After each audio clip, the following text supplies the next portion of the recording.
Selamat datang kembali di Fakta Sejarah. Ini dia bagian ke-17. Masih di Jangan Gantungmu Kena karya dari Kak Solepena. Ini dia selengkapnya, bagian 17.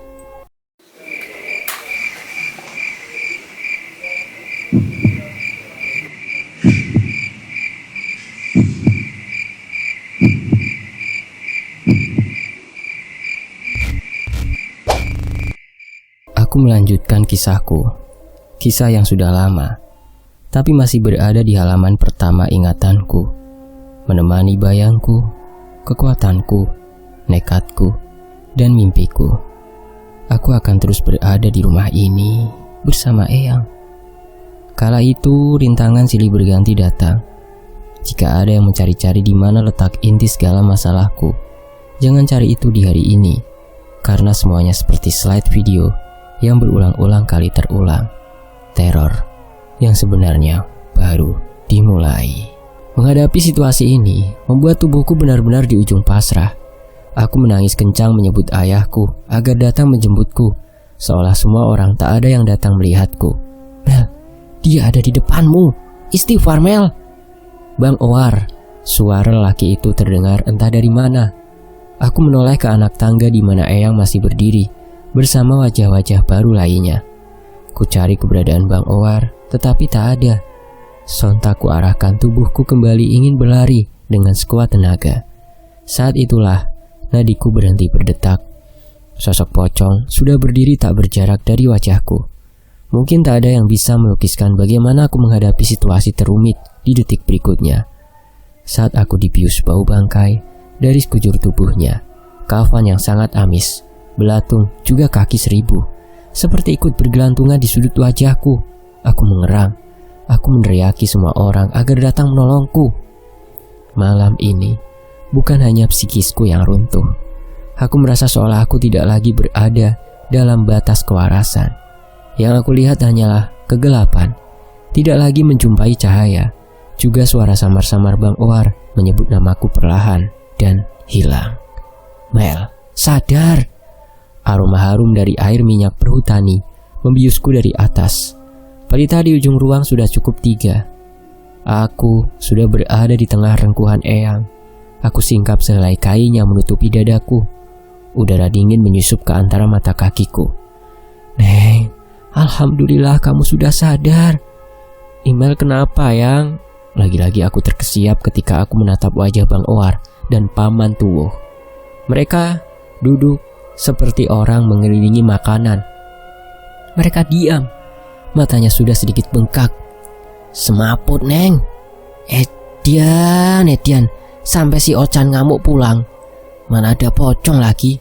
Aku kira pohon depan situ angker."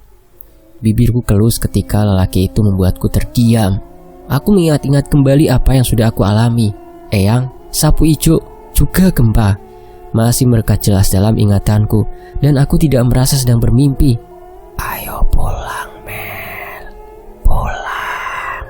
Bisikan itu sempat ku dengar sesaat sebelum aku pingsan. Selang beberapa saat kesadaranku kembali utuh.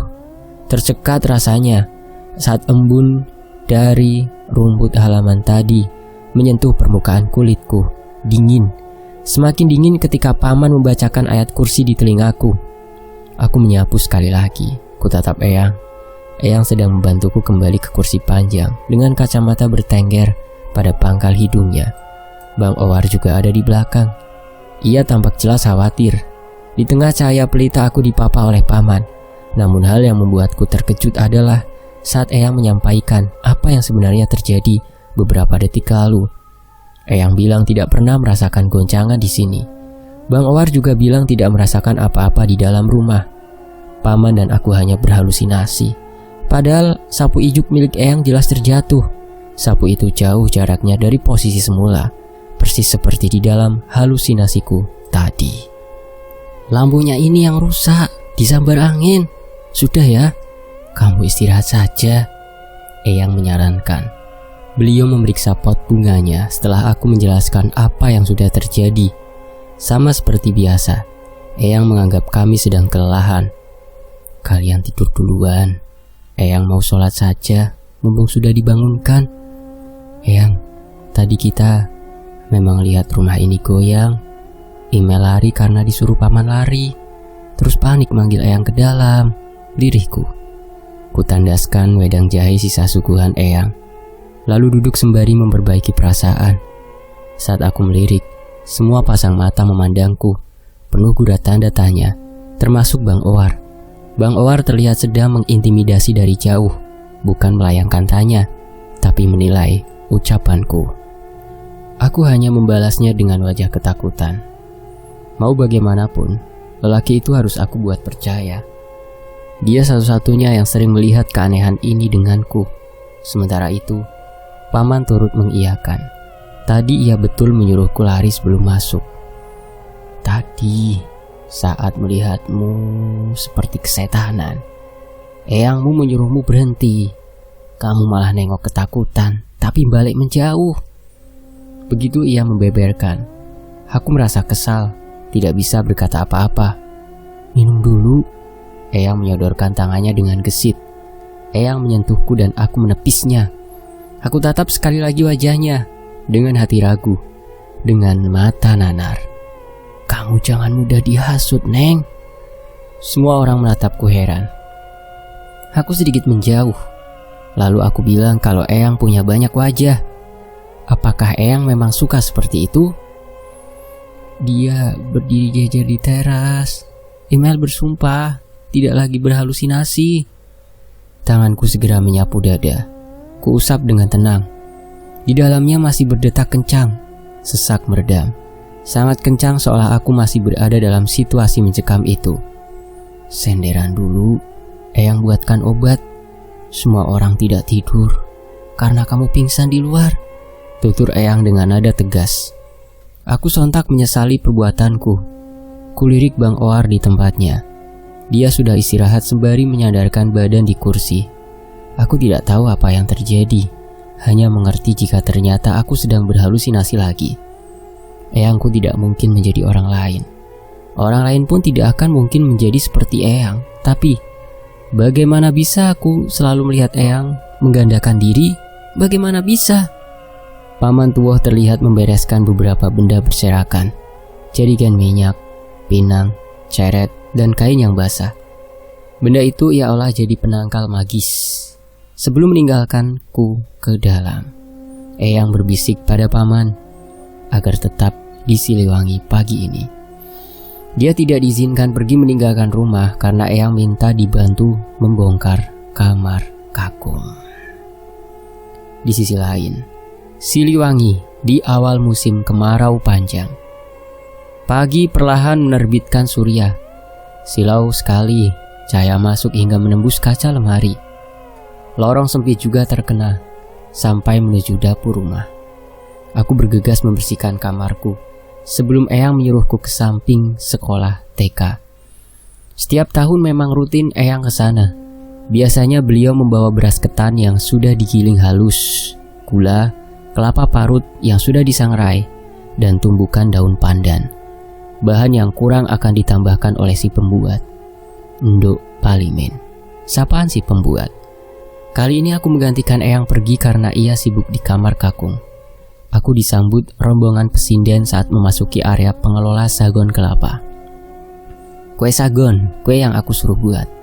Kue ini mungkin jarang didapati pada area Rumpang 2. Tapi bagi Eyang, kue ini wajib ada saat tamu dari jauh datang bertandang. Eyang memang orang yang tegas dan kadang tak acuh, tapi sangat menghormati tamu yang datang.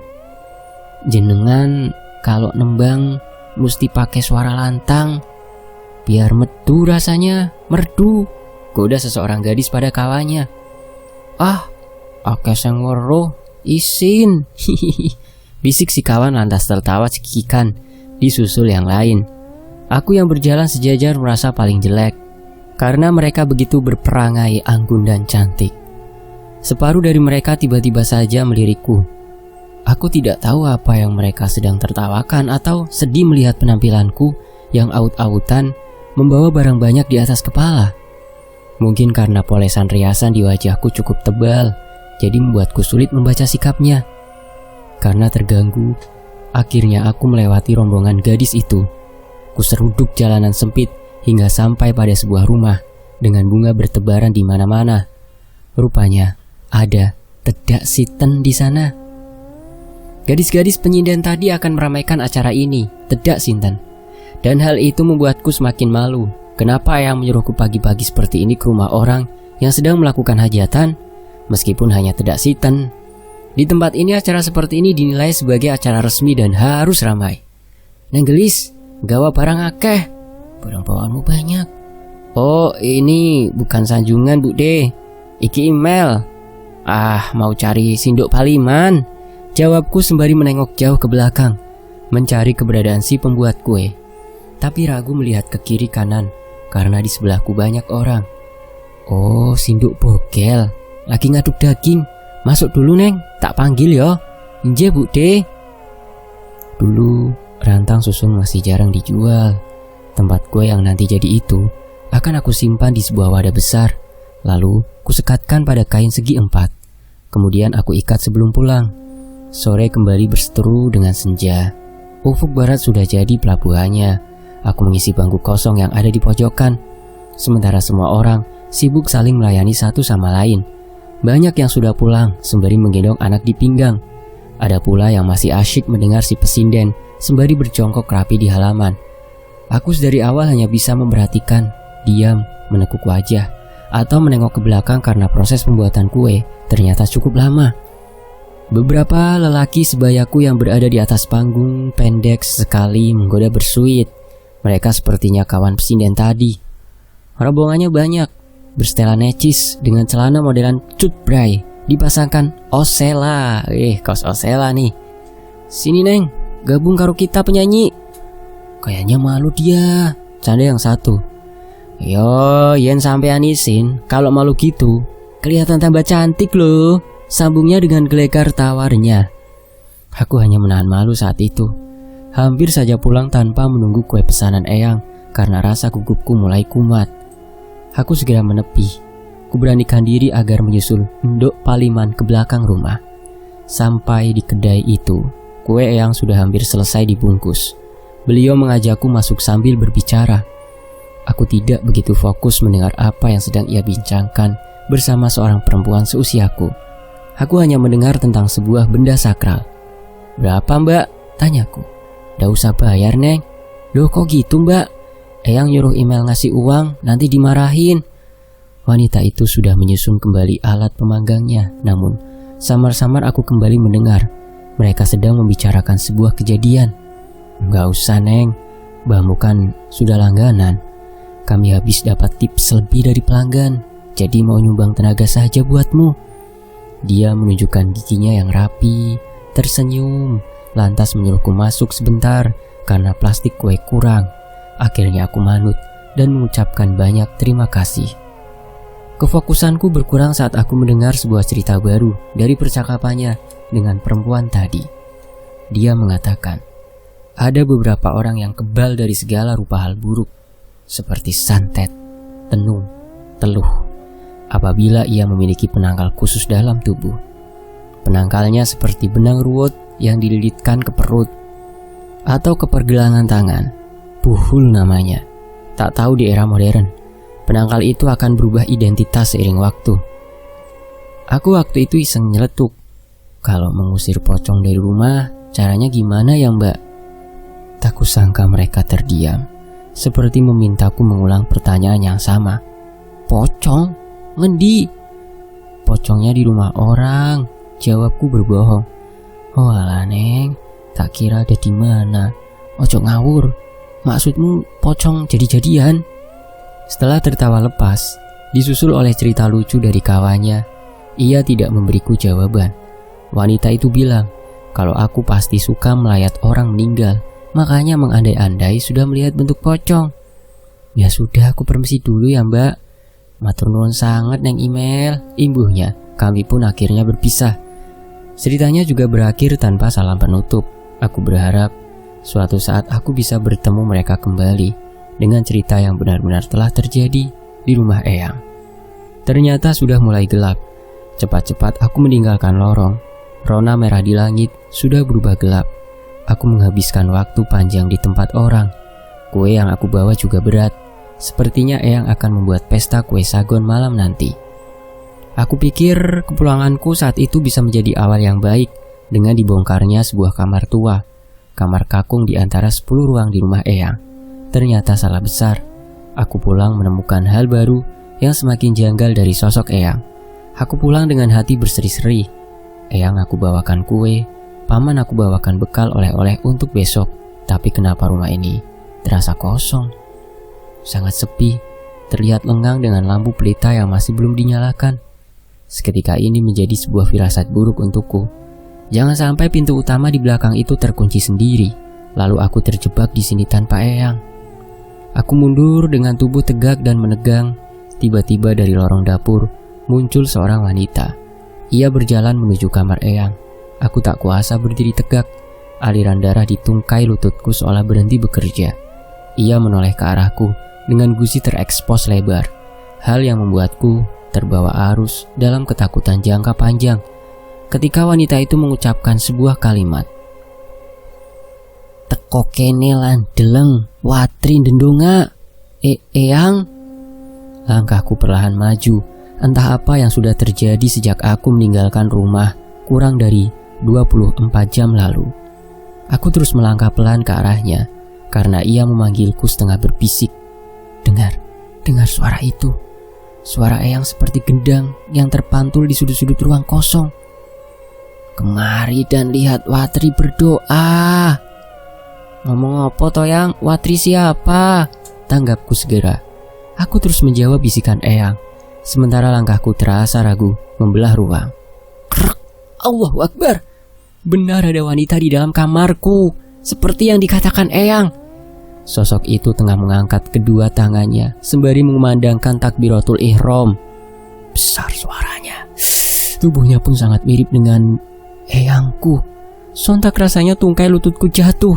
Watri, yang dibisikkan Eyang sudah hidup seperti teramat nyata di hadapanku. Suara kain berpadu bungkusan kue jatuh berserakan. Jantungku berdentum hebat. Bibirku seakan melupakan rapalan doa.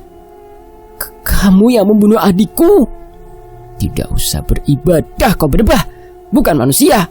Aku memukul sekuat tenaga dinding pintu saat suara ayat di bibirnya mulai terdengar sambung menyambung. Dalam sekejap aku terhuyung. Suara wanita di dalam sana persis dengan Eyang. Ia menyanyikan ayat suci bukan dengan cara biasa yang setan itu ucapkan. Nyawaku seakan lepas saat ia tiba-tiba berbalik di tengah gerakan tasyahud awal. Eyang berbalik, membuatku sontak beralih pada Eyang yang lain. Eyang yang semula berhadapan denganku sudah hilang. Pemandangan ini seketika membuatku nyaris hilang kesadaran. Aku segera masuk memeluk erat tubuhnya. Eyang malah melepas kain mukenahnya dan menghempaskan ke atas kasurku. Semakin sukar aku membaca keadaan. Siapa yang baru saja mengajakku berbicara? Siapa yang baru saja menyebut nama Watri sedang berdoa? Eyang? Astagfirullahaladzim. Cepat Neng, panggil Hasim pulang. Eyang kelimpungan. Dia tidak menjawab semua yang aku tanyakan sedari tadi. Eyang mengajakku masuk ke kamarnya, terburu-buru menutup pintu, lalu naik keranjang hingga berbunyi dirisan panjang. Aku yang masih merasa tak percaya hanya bisa menurut kala Eyang memberitahu jika sebenarnya dirinya tidak berniat ibadah. Tapi saat sadar tubuhnya sudah melakukan gerakan sholat. Jam 3 sore hari, pamanku pun pulang. Jam itu juga Eyang mulai merasakan mati tapi bisa bergerak. Larut malam, kami berdua masih mematung.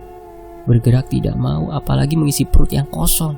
Kue tadi masih berhamburan di luar ruang, dan aku tidak bisa berpikir jernih sejauh ini. Eyang baru berhenti tersengal-sengal, lantas meraba bantal kapuk yang kami jadikan sandaran saat tidur berdua dan terkurung dalam ruang kamar tidur hingga pagi. Jadi paman sudah balik, Yang? Pamanmu dan kawanmu bilang, gara-gara ini, cuma ini yang mereka bilang, lalu pergi. Tak suruh tunggu kamu saja supaya diskusi panjang. Tapi dia bilang tidak bisa karena mesti pulang, harus kerja. Eyang perlahan menyingkap ikatan di balik kebaya yang ia gunakan.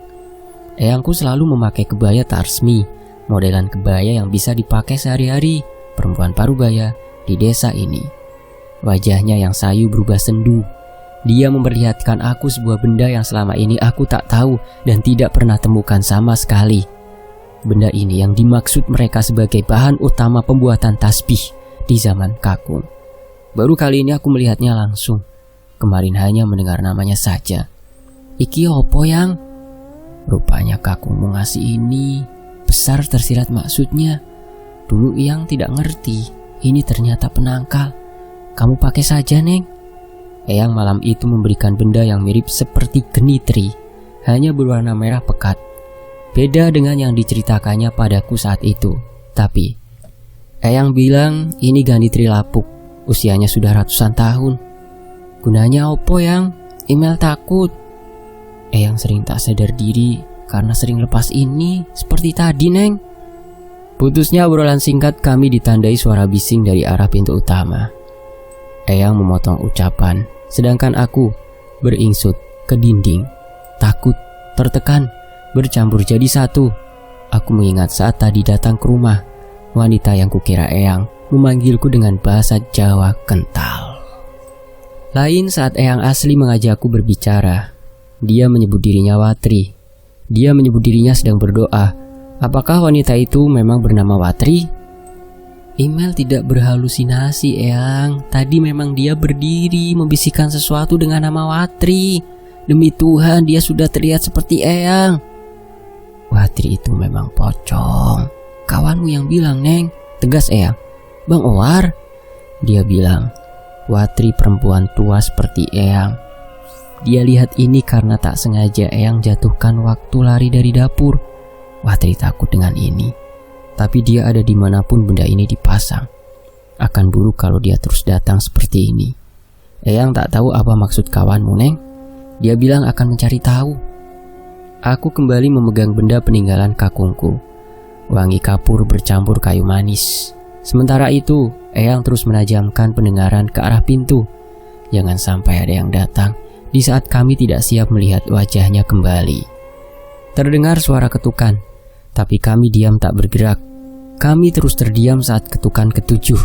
Samar-samar pelita dari ujung nakas membuatku berpikir keras tentang Watri dan segala rahasianya. Neng, kalau itu yang datang orang, bagaimana? Aku terkesiap. Eyang menarik diri agar membuka pintu. Kami terpaksa keluar, melewati pintu kamarku yang sedikit terbuka. Dengan kencang mencengkram pelita gantung. Pintu lebar itu kini terbuka. Aku menyusul Eyang memeriksa keadaan luar. Eyang bilang tidak ada siapa-siapa. Aku juga memastikan tidak ada orang di kanan kiri bangunan ini, kecuali dia berlari ke belakang karena melihat sesuatu di balik jendela. Seperti yang aku lalui dulu. Masuk cepat. Eyang mengangkat kembali pelita yang aku turunkan ke lantai. Pintu itu segera kami kunci. Berlari kecil menuju kamar Eyang tanpa kembali memeriksa kamar tidurku. Menghabiskan waktu panjang membuatku banyak berpikir. Jika benar yang dikatakan Bang Owar tentang liontin ganitri ini bisa membuat sosok itu takut, apakah Eyang benar bisa mengusirnya di kemudian hari? Kamu tidur saja, Eyang mau menunggu. Siapa yang mau datang, Eyang? Hasim. Eyang punya firasat. Abangmu mau datang. Hasim tidak datang, Yang. Dia sedang kerja proyek. Tidak ada sahutan. Eyang sibuk membenahi kasur dan memasang kelambu renda. Dari mana mulanya? Tiba-tiba aku teringat tahun di mana kali pertama Eyang melihat sosok diriku di rumah. Pagi hari di kejadian itu, aku terbangun setelah bermimpi dan bertemu Sabrina terakhir kali. Rasa-rasanya mimpi itu sangat sering menemuiku. Nyaris setiap aku memejamkan mata. Aku pernah berada di sebuah bangunan yang mirip seperti masjid. Orang-orang mengelilingi sungai membawa pasir. Ada yang membawa cangkul, skop, juga benda tajam berupa linggis.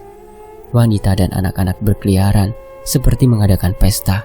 Sholawat berganti dengan alunan qasidah, mengalun ria senada dengan gerakan mereka. Lelaki tua yang tak bisa bekerja hanya sibuk tertawa, entah menertawakan apa di bibir kali. Mereka melempar kail ke tengah air, lalu menunggu sambil berbincang padat. Mimpi seperti itu aku sudah lalui dan lupakan. Hanya kali ini ingatanku seolah berhenti di titik itu. Ada apa? Ada apa dengan mereka? Ada apa dengan keranda di mimpiku hari itu? Keranda yang jatuh menjatuhkan isinya yang berbalut kain putih dan berdiri tepat beberapa meter dari kakiku. Pemantik juga irisan jeruk. "Neng," aku mendengar Eyang memekik pelan. Aku tarik kesadaranku kembali utuh saat Eyang memanggil namaku berulang kali. "Dipanggil itu nyahut, Neng. Jangan suka ngelamun, bikin kaget." Saat itu lagi-lagi aku tidak sengaja tak menyahut, semakin membuat Eyang cemas. "Jeruk opo kamu bilang?" Tampaknya beliau sudah menyusun rapi bantal dan kain selimutku. Aku melamun cukup lama. "Mimpiku dulu seperti balik ke masa lalu, Yang. Email pernah lihat Eyang jadi pocong jatuh dari keranda. Email tidak lihat di mana pelayat yang membawa Eyang karena memeriksa kantong berisikan jeruk sama pemantik." "Ih, astagfirullah. Ngomong apa toh, Neng?" "Enggak, Yang. Email bilang kan tadi hanya mimpi. Email sering mimpi aneh, seperti di masjid itu. Email sholat sambil mimpi. Kata orang, Email kerasukan. Tapi Email rasa sedang bermimpi. Dua pemuda menemani kambingnya di pinggir pemakaman. Lama-lama mereka berhikayat tentang kematian orang dan siksa kubur. Lalu dia seperti membicarakan Email. 'Cepat,' katanya, 'kita makamkan perempuan ini. Waktunya sudah habis.' Dan Email tidak mengerti arti semuanya, Eyang." "Kalau Eyang bisa tangkap ya, Neng. Mereka sedang menyemayamkan Watri. Dulu kan memang kamu kesurupan arwah si pocong itu. Dia ngikut ke masjid. Wong Eyang lihat itu. Waktu itu sampai tak susul ke ujung pagar. Kamu kok jadi tinggi kayak tonggak. Sudah ada firasat. Makanya Eyang tak balik, tapi tak sampai tega menyuruhmu pulang karena kamu mau tampil tilawah. Kamu tidak usah takut. Takut itu hanya pada Gusti Allah. Eyang hanya mau kamu tenang.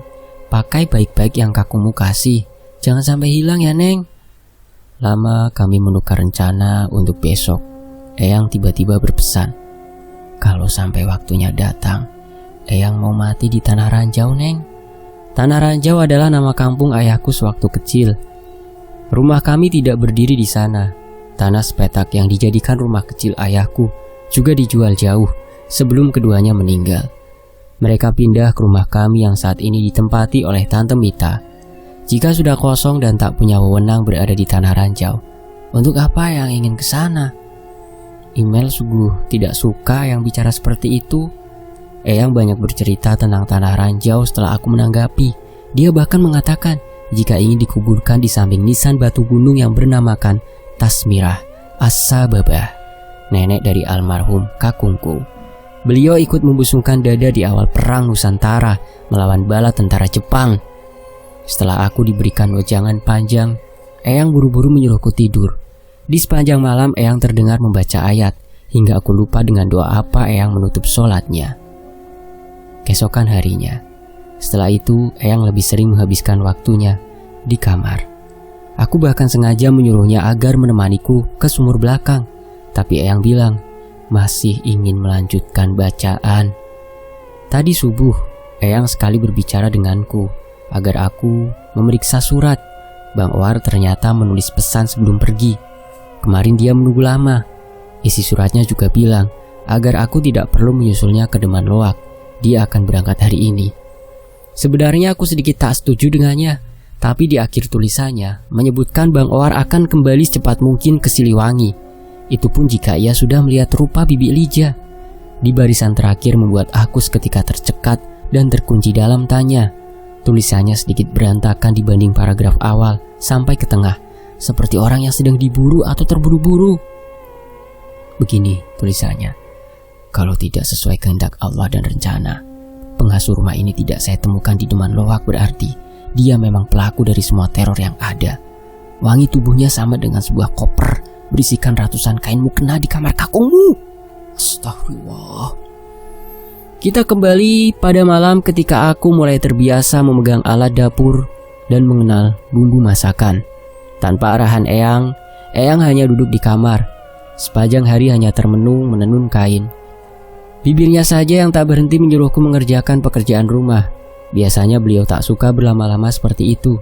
Dia sangat aktif. Dia juga tidak mengizinkanku mengolah tungku api berlama-lama. Hujan nyaris tidak pernah mengguyuri tanah Rumpang hampir sebulan lamanya. Hanya saja angin kencang selalu datang, merambah di sepanjang bangunan siang dan malam. Aku terdiam cukup lama sewaktu Eyang menyuruhku menurunkan kain gorden dari talinya. Sore itulah aku melihat puluhan orang berjalan beriringan ke arah barat mengikuti senja. Karena posisi teras dan jalan raya sangat jauh, makanya aku hanya bisa memperhatikan dari balik jendela. Mereka mengenakan sarung batik. Sarungnya disanggul rapi hingga menutupi dada. Zaman dulu istilahnya ngemban. Tangannya kosong tak membawa apa-apa. Hanya saja seumur-umur aku melihat rombongan orang sebanyak iring-iringan pengantin di bawah waktu asar. Itu bukan rombongan pesta, karena tak pernah ada yang menggelar acara seperti itu saat menjelang surup. Bersambung Jangan Gantung Mukena, sebuah novel misteri dari Kak Sulepena. Saya pamit, wassalamualaikum warahmatullahi wabarakatuh. Terima kasih semuanya. Alhamdulillah.